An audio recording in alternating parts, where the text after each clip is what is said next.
ஆமா மேடம். என்ன வேலு தம்பி, சம்பந்தம் பண்ணிக்கிற குடும்பத்துக்கிட்ட எந்த உண்மையும் சொல்லலையா? என்ன உண்மையை சொல்லலையா? எனக்கு ஒண்ணுமே புரியலையே. என்னம்மா செல்வி, இவர் என்னென்னமோ சொல்றாரு. அப்பா அது இருங்க ரங்கநாதன் சார், நானே சொல்றேன், அப்பதான் உங்களுக்கு புரியும். இதோ நிக்கித வேலுவோட தங்கச்சி பூஜா. இந்த பொண்ணை தான் என் பையனுக்கு ஏற்கனவே பார்த்து வச்சிருந்தேன்.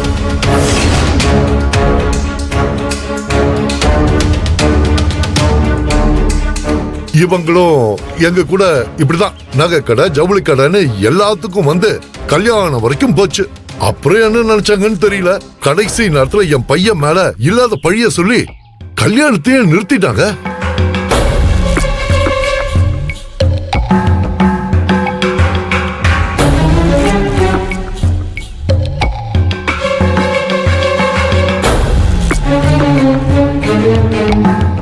அப்படியா? இத பத்தி இவங்க எதுவுமே சொல்லலையே. அது வேலு வேலு என்னப்பா இதெல்லாம்? அக்கா இருக்கா, நான் பேசுறேன். ஐயா, நான் இத பத்தி உங்ககிட்ட சொல்லலான்னு தான் இருந்தேன். சொல்லணும்னு இருந்தீங்களா சொல்லிருக்க வேண்டியதானே. இப்படி முழு பூசணிக்காய சோத்துல மறைக்க நினைச்சு இப்படி மாட்டிக்கிட்டீங்களே.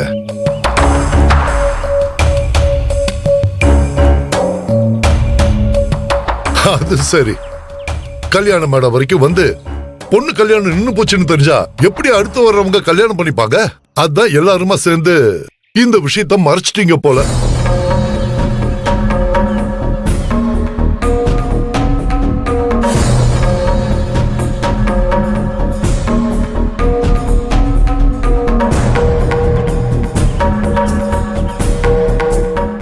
ஆனா உங்ககிட்ட நான் ஒன்னு சொல்றேன் சார், இந்த பொண்ணு மேல ஆசை வச்சு என் பையன் ஏமாந்து இன்னும் அதுல இருந்து வெளியே வரல. அதே மாதிரி உங்க பையனுக்கு ஆகாம பாத்துக்கோங்க.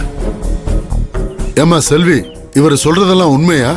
பூஜாவுக்கு இவர் பையனுக்கும் கல்யாணம் நடக்கிறதா இருந்ததா? அது என்னம்மா இவ்வளவு தயங்குற?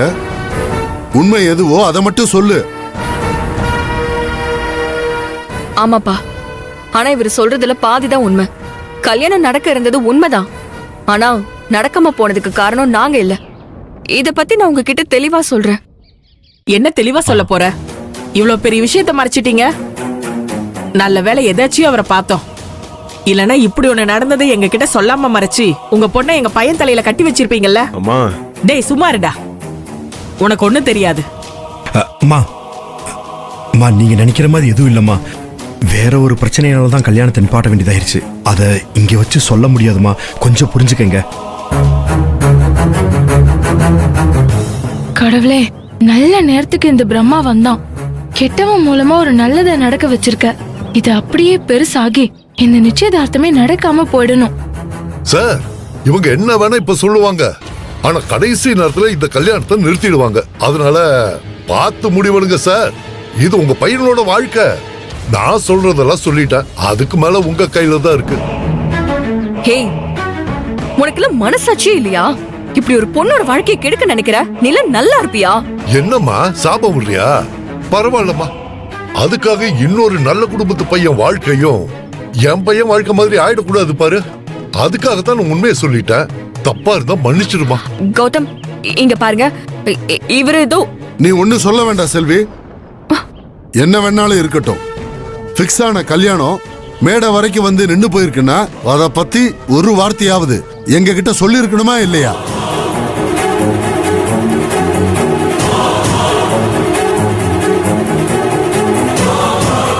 நான் உங்ககிட்ட இத எப்படி சொல்லி புரிய வைப்பேன்னு தெரியல.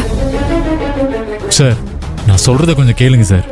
இந்த கல்யாணம் நடக்க கூடாதுன்றதுக்காக இந்த ஆள் இப்படி பேசிட்டு இருக்கான். ஐயோ, நான் ஏன் அப்படி நினைக்கணும்? உங்களால நாங்க பாதிக்கப்பட்ட மாதிரி இவரும் பாதிக்கப்பட்ட கூடாதுல. அந்த நல்ல எண்ணத்துல அப்படி சொன்ன. சரி சார், இதுக்கப்புறம் உங்க இஷ்டம்.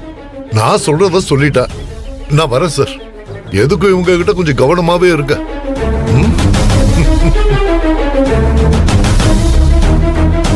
என்னமா நடக்குதுங்க? உங்க மேல எவ்வளவு நம்பிக்கை வச்சிருந்தேன். அப்பா, நீங்க நினைக்கிற மாதிரி எதுவும் இல்லப்பா. அது என்ன நாங்க நினைக்கிற மாதிரி இல்ல. இனிமே இந்த கல்யாணம் நடக்காது.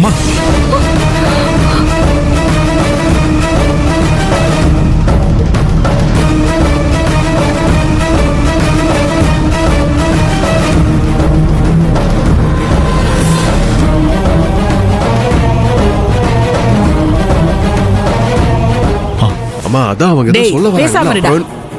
ஏங்க நீங்க வர போறீங்களா இல்லையா? அம்மா, வாங்க. ஏங்க சொல்றத டேய், கொஞ்சம் வாங்க. கேளுங்க சார். சொல்றது கேளு. ஓ. சார் சார் சார் நில்லுங்க சார்.